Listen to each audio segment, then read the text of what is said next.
Kurva yang melengkung habis ini artinya suatu saat wabah ini akan berhenti. Nah, garis ini mewakili kapasitas rumah sakit dan tenaga kesehatan. Jadi semua yang di bawah garis ini kemungkinan besar akan dirawat, tapi yang di atas garis ini kemungkinan besar kesulitan dan bahkan meninggal dunia. Nah, tugas kita adalah membuat kurvanya tuh nggak terlalu melonjak tinggi, sehingga semua orang yang sakit bisa masuk ke dalam rumah sakit dan ditangani oleh petugas kesehatan. Jadi gimana caranya membuat kurva ini menjadi landai? Orang itu sakit nularin orang lain. Nah, orang yang sudah sembuh, tubuhnya jadi punya imunitas, sehingga kemungkinan dia tertular lagi itu kecil atau hampir nggak ada. Sehingga caranya sebuah wabah apapun itu dari zaman dulu berhenti adalah ketika cukup banyak orang kena virusnya, lalu menjadi imun sehingga virusnya nggak bisa punya orang untuk ditularin lagi. Nah, kenapa selama ini kita perlu banget namanya social distancing atau ngejauhin diri? Animasi ini bagus banget. Ini contoh kalau semua orang bergerak bebas seperti biasa, nggak ada pikiran, semua tetap pergi konser, pergi jalan-jalan. Ini akan terjadi. Satu orang akan menularkan semua orang berbarengan, dan itu yang berbahaya. Seperti tadi kita ngelihat kurvanya ya. Pada akhirnya akan lewat dan pada akhirnya semua orang akan sembuh. Tapi karena kurvanya tinggi, banyak orang akan mati dalam prosesnya. Nah, yang terjadi di Cina dengan adanya lockdown, ditutup, membuat orang tidak sakit sekaligus berbarengan. Jadi kurvanya lebih landai kalau kalian lihat, sehingga memberi waktu untuk orang-orang menjadi sembuh dan akhirnya bisa melandaikan kurva. Nah, sekarang kita lihat kalau kita lakukan namanya social distancing, yaitu kalau nggak harus banget, nggak usah pergi keluar. Kalau nggak penting-penting banget, nggak usah ketemu temen, nggak usah ada social function, semuanya ditunda dulu. Kita lihat apa yang terjadi.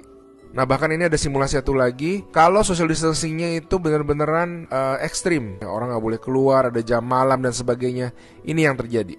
Kita lihat beda banget kan. Jadi ada orang yang akan tetap sakit, tapi mereka bisa masuk rumah sakit dan dirawat. Jadi teman-teman, please do your social distancing, stay at home, work from home, anywhere you can. Ada orang-orang yang nggak bisa, saya mengerti, tapi sebisa mungkin lakukanlah semuanya itu. A good way of doing it is to imagine that you do have the virus, yeah, and change your behavior so that you're not transmitting it.